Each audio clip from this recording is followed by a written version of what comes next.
shall get into the first topic then, shall we? What will you do to make our streets safer? That's really what we're asking. It's for you to have your say. Yvette Cooper, though, is giving police new powers to target antisocial behaviour. She claims that it'll help Labour to take back the streets and restore faith in the law. Now, some of these policies include things like giving police the power to search homes for stolen phones without a warrant.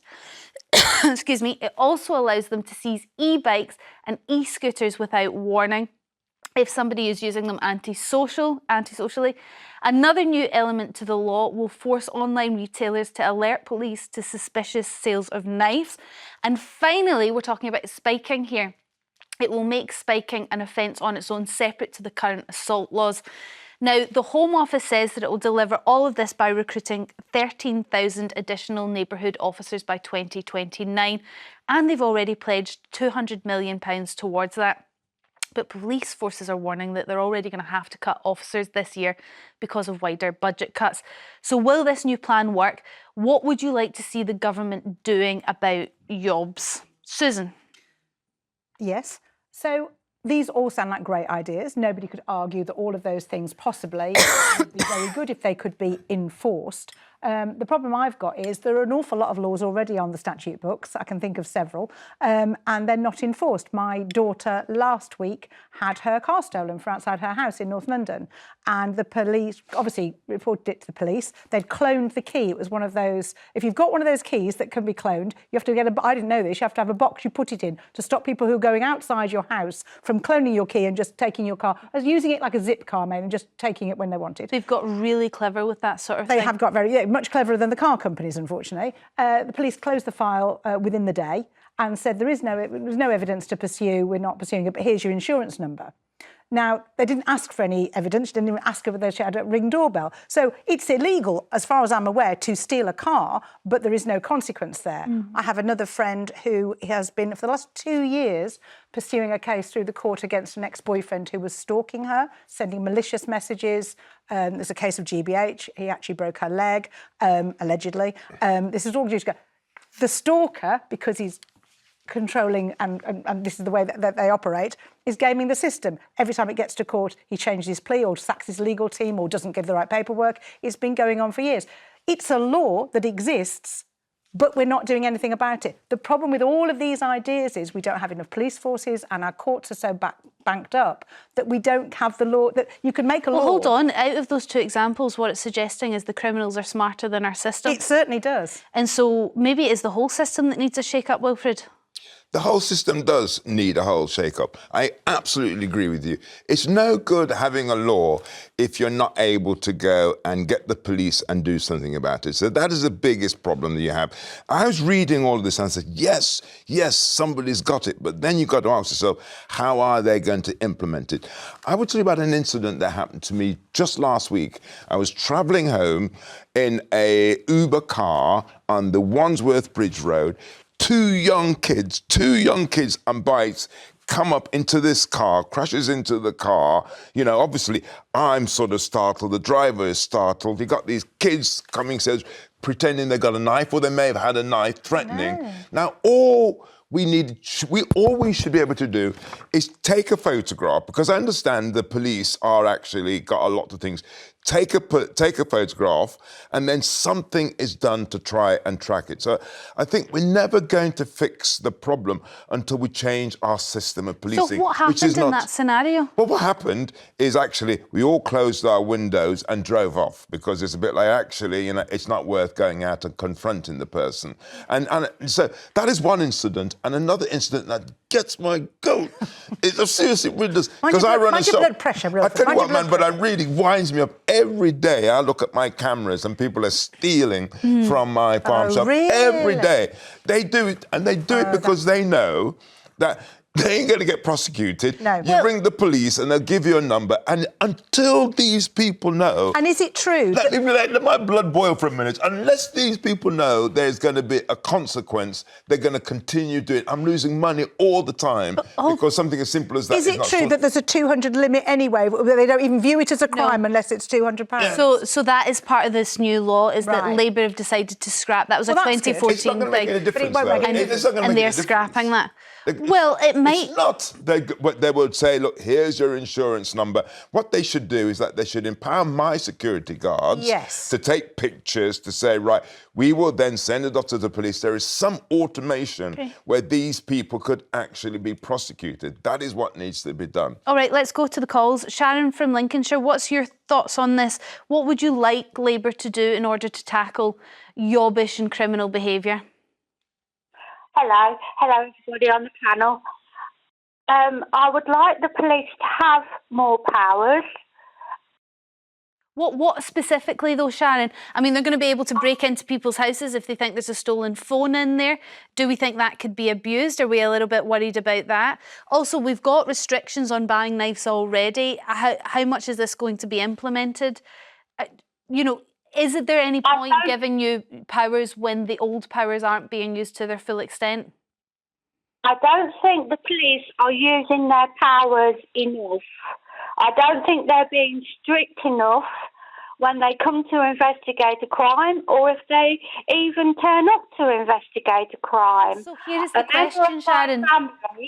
Here's the question. Hold on, Sharon. Your initial comment was, we need to give police more powers. What is the point when they're not using the ones that they've got? They ought to be forced to be using the ones that they've got. Okay. Because what's the point in giving them powers if they're not going to use them? It's ridiculous, because a member of my family have been suffering from antisocial behaviour for many, many years now. They've been reporting it to the police. The police say they can't do anything about it unless they're actually committing a criminal crime. Well, the ASBO was brought in, I think, by Tony Blair. It's kind of faded out now and they don't use it anymore.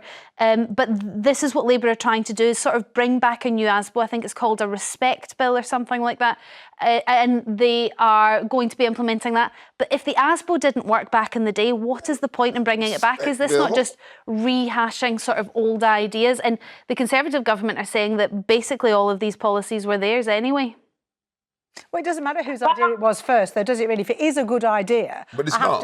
No, but I mean, the way you're talking about it, I actually, in defence of Labour, I will say that at least they're putting those ideas down. And just as your caller, Sharon, just said, if you want the police to have powers, that is where it starts. What we're all talking about is where's it going to go next? Who's going to then take it through the CPS system? Who's going to get it into court? Who's going to actually get punished for it? But you do need to start where they're starting, which is these are crimes. We're identifying them as crimes. We're telling the police they are crimes, and that does need to be clear. So maybe we could say, well, that is a good start, but that is all it is. Well, it'd be very interesting to find out, Sharon, thank you for your call, whether it helps your family members' issues at the moment with antisocial behaviour, because they're not on their own, I don't think. Rosaline from Gloucester, what's your thoughts when it comes to policing and keeping our safe streets, taking back our streets? Oh, good morning. Thank you for having me on. Well, I always like to see the presence of what I call the old-fashioned policeman with his helmet. Yeah, Bobby's on the beat.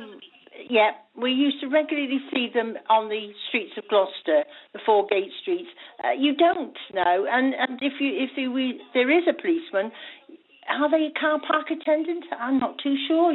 That sort of thing. Well, and it's not the respect we give them, and also the safety. We feel better ourselves. It just gives you that sense of security. I think many people feel that way. Now, part of this bill and part of what Labour has pledged, it was part of a manifesto pledge.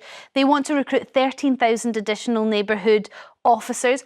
That would hopefully, this is not till 2029 though, but that would hopefully mean that you would be able to see more of these bobbies on the beat.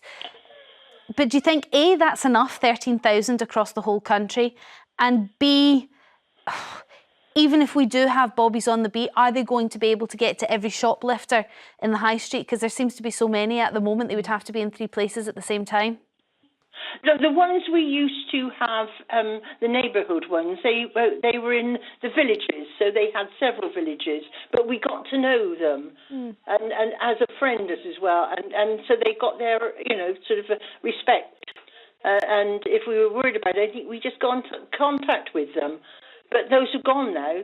They're not there anymore. Well, they might just be bringing some back, but at 30,000 across the whole of England, I'm just wondering whether that That's really quite is. a few. It's well, once they spread out, I'm not sure whether you're going to feel the impact of that. But absolutely, being able to trust the police officers and recognise them by face and name is not a bad suggestion. Rosaline, thank you for your call. Scott from Edinburgh, what would you like to see this Labour government do to make our streets safer? Good morning. Thanks for having me on. Just watching and listening to your show, it's made me realise that I think it's about time that the government had the guts to bring in a bit of national service. Okay. To reduce the streets every night of the crime that's continuing throughout the whole country. So how would you put that in place then, Scott? Would that be every single person in the country has to serve 2 years in the military, or would you make it social services as well, or what would that military service look like? Social services. If you've just mentioned in a few years' time there's going to be 13,000 extra people, protecting our streets for what I think is the good people that most of us are. I think deep down they would realise that a bit of national service and a kick up the backside would make a lot of the youngsters nowadays come out with more common sense of what to do in the future in certain situations. I feel bad to just cast every young person with the same rod here, because when you're watching your CCTV of people stealing from your shop, is it all young people or is it all ages?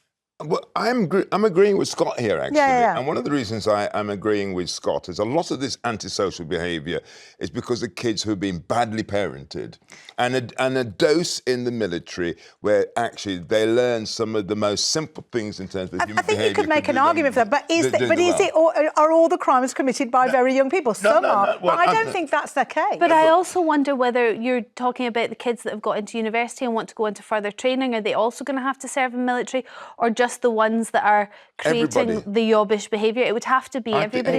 It'd be good for them all. Thank you very much for your call. Dave from Salford, what's your thoughts? Yeah, well, you say how to make the streets safer. It's not, in my opinion, just down to the police. Everyone's got to take responsibility for their own property. Yeah? There's criminals out there. Criminals are going to take your stuff. You sat in your houses with your nice car in your garden. Criminals are going to come and take it. Don't think there's not criminals out there come and take your stuff. So what exactly, Dave? I think everyone is well aware that that's what's happening. So what is the solution to that then? Nobody has stuff? Everyone take responsibility for their own property. Criminals are going to take it regardless of how many police are on these streets. This is the problem, isn't it? Is that we've got CCTV, we've had GPS tags on things, and the police still aren't acting. They will now be able to act. So what is we're doing everything we can to protect our stuff, and it's still not enough. Alarms, ring doorbells, all sorts. Well, you just got to accept your stuff's going to get stolen, aren't you?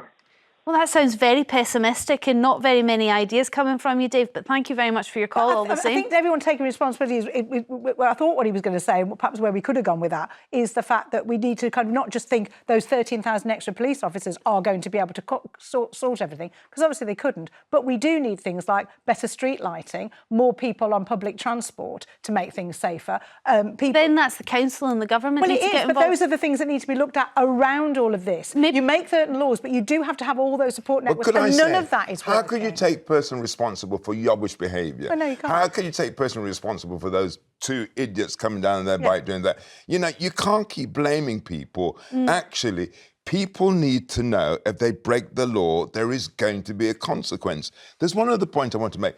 These people, when they nick phones, They're selling it on, okay? So what I really think they need to do is they need to be targeting these second-hand dealers where these people are selling it on to. You kill that market. Well, I think so that's what the law is, that they can go into a property where they... Because everything's tracked. You can find out where it is, but if no one's going to go in and get it and prosecute those people, there's no point. So it's no good having the authority to do it if you're not going to get there for a couple of hours, because by then it's moved on, really. OK, well, we're going to have to wrap that up there.